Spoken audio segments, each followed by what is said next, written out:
आज हम virtual seminar का आयोजन करने जा रहे हैं। जिला विधिक सेवा प्राधिकरण के सचिव माननीय श्री विनोद कुमार जी वाजा साहब हमारे बीच में हैं। मैं आपका अभिनंदन करता हूं आज के सेमिनार में।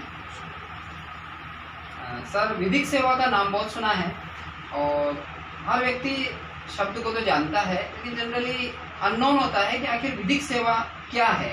तो थोड़ा सा आपसे जानना चाहेंगे, विधिक सेवा है क्या?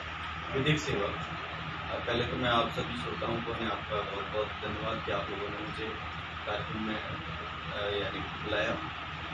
जहाँ तक विधिक सेवा का प्रश्न है, हमारे भारत जो एक बहुत बड़ा राष्ट्र है का संचालन भारत के संविधान के माध्यम से होता है और भारत के संविधान में 39 का अनुच्छेद है, जिसके माध्यम से गरीब, असहाय और ऐसे व्यक्ति जिनके पास कोई संसाधन उपलब्ध नहीं है, राज्य पर ऐसे कर्तव्य अधिरोपित किए गए हैं कि हर व्यक्ति को समान रूप से विधि का संरक्षण उपलब्ध हो। परंतु यथार्थ में स्थितियाँ ऐसी नहीं हैं और इस उद्देश्य की प्राप्ति के लिए विधिक सेवा प्राधिकरण अधिनियम 1987 बनाया गया है और इस अधिनियम के माध्यम से लोगों को जो किसी भी वर्ग, जाति, समाज या आर्थिक या किसी भी अन्य किसी कारण से विधि का सहायता प्राप्त नहीं कर पा रहे हैं, उनको यह सहायता उपलब्ध कराना है। हमारे समाज में कानून जो है वो सर्वोपरि है। हर क्षेत्र में हर व्यवस्था कानून के माध्यम से ही चलती है और इसके बिना कुछ भी नहीं चलता। और इसी वजह से विधिक सेवा अधिनियम की बहुत ही महत्वपूर्ण भूमिका हमारे समाज में है। सर, विधिक सेवा जो प्रारंभ की गई, इसका मुख्य उद्देश्य क्या था, आपसे थोड़ा जानना चाहेंगे। विधिक सेवा का उद्देश्य जो है, हमारे समाज में जो कि एक गरीब और गांवों में रहने वाली जनता है, फिर हमारे यहाँ पे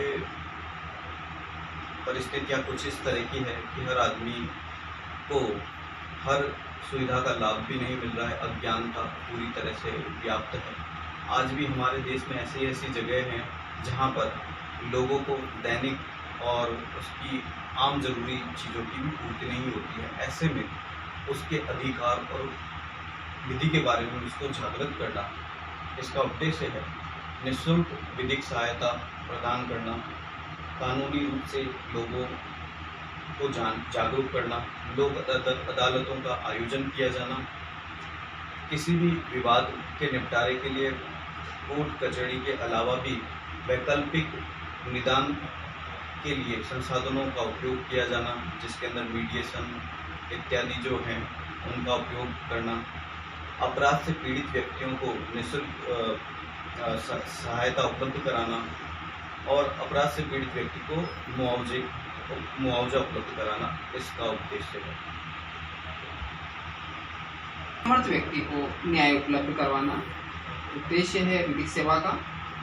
इस विधिक सेवा को प्राप्त करने के लिए पात्रता कुछ निर्धारित की गई है। विधिक सेवा प्राधिकरण अधिनियम 1987 की धारा 12 के तहत महिलाएं, बच्चे, अनुसूचित जाति जनजाति के सदस्य, औद्योगिक कर्मकार, बड़े पैमाने पर प्राकृतिक आपदा से पीड़ित व्यक्ति, दिव्यांगजन, हिरासत में निरुद्ध व्यक्ति, ऐसे व्यक्ति जिनकी आय 1,50,000 रुपये से कम की है, ऐसे व्यक्ति निःशुल्क विधिक सहायता के पात्र हैं।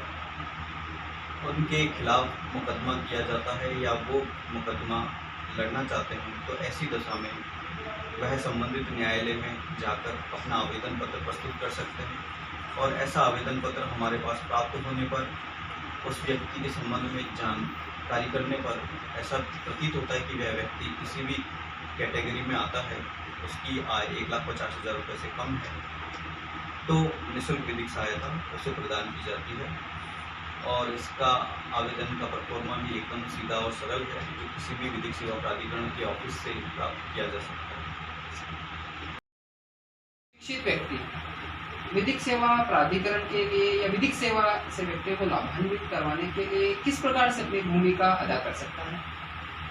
आम व्यक्ति का जहाँ तक प्रश्न है, हमारे यहाँ पर जैसे पैनल एडवोकेट हैं, PLBs हैं, जो विधि का प्रचार प्रसार करते हैं, निःशुल्क सहायता भी प्रदान करते हैं और निःशुल्क रूप से लोगों की सहायता करते हैं। इसके अलावा स्काउट्स गाइड, NGOs, शिक्षकगण और समाज के प्रत्येक व्यक्ति जो शिक्षा विभाग से या किसी भी कार्य से जुड़े हुए हैं, NGO, वो बहुत ही सहयोगी हो सकते हैं, क्योंकि हमारे देश का वातावरण कुछ ऐसा है कि हमारे यहाँ पे समाज के अंदर काफ़ी अंतर है। सामाजिक रूढ़ी रीति रिवाज भी व्यक्तियों को कानून का न्याय प्राप्त करने के लिए काफ़ी परेशानी पैदा करते हैं, और ऐसे में किसी को भी सही जानकारी प्रदान करना अपने आप में एक बहुत बड़ी उपलब्धि होगी और निःशुल्क विधिक सहायता के माध्यम से इस